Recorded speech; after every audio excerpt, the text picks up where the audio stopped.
Last 10-15 நாளாக function வேலையே பார்த்துக்கிட்டு இருந்ததால் ஸ்கூலுக்கு போகிறது, ஃபீஸ் கட்டுறது, புக் வாங்குறதுன்னு எந்த வேலைகளுமே செய்யலை. ஸ்கூலுக்கு போகிற வேலை மட்டும்தான் செய்யலை. ஆனால் ஸ்கூலுக்கு தேவையான திங்ஸ் எல்லாம் வாங்கிட்டு வந்து வச்சுட்டேன். சரி, இன்றைக்கி ஸ்கூலுக்கு போயிட்டு பாப்பா 2 ஃபீஸ் கட்டிட்டு புக்கெல்லாம் வாங்கிட்டு வந்துடலாம் அப்படின்ட்டு கிளம்பிட்டேன். நான் ஸ்கூல் காலேஜ் படிக்கும் பொழுது இந்த மாதிரி ஸ்கூல் பெஞ்சில் வந்து உக்காந்ததுங்க. ரொம்ப வருஷம் ஆயிடுச்சு, கிட்டத்தட்ட 15 வருஷத்துக்கு மேலே இருக்கும். அதுக்கப்புறம் இப்போ 2 பேருமே ஒரு அரை மணி நேரம் போல் ஸ்கூல் டெஸ்கில் உட்காந்துருந்தோம். கேம்பஸ் ஒரே கேம்பஸ் தான், ஆனால் 2 பேரும் வேறு வேறு ஸ்கூலாக மாறிட்டாங்க. பாப்பா 2 பேரும் தனித்தனியாக போய் ஃபீஸ் கட்டிட்டு தனித்தனியாக அவங்களோட புக்ஸ் எல்லாமே கலெக்ட் பண்ணிட்டு வந்துட்டோம். புக்கே இப்போ தாங்க வாங்கியிருக்கோம். இன்னும் அட்டை போடுறது அப்படிங்கிற ஒரு பெரிய ப்ராசஸ் வந்து பார்த்திங்கன்னா இருக்குது. ஸ்கூல்லேருந்து வந்ததையும் வெயிலும் அதிகமாக இருக்கிற மாதிரி இருந்தது.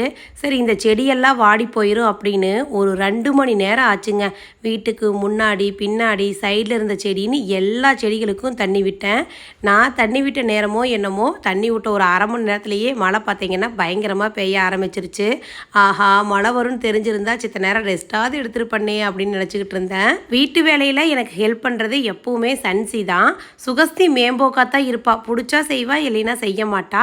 ஆனால் இப்போ இந்த லீவில் வந்து பார்த்திங்கன்னா நல்ல வேலை வந்து செஞ்சு பழவிட்டா. பாத்திரங்களை வருது, துணி மடிக்கிறது, வீடு கூட்டுறதுன்னு அவனால் முடிஞ்ச சின்ன சின்ன வேலைகள் நிறைய செஞ்சு கொடுக்குறா.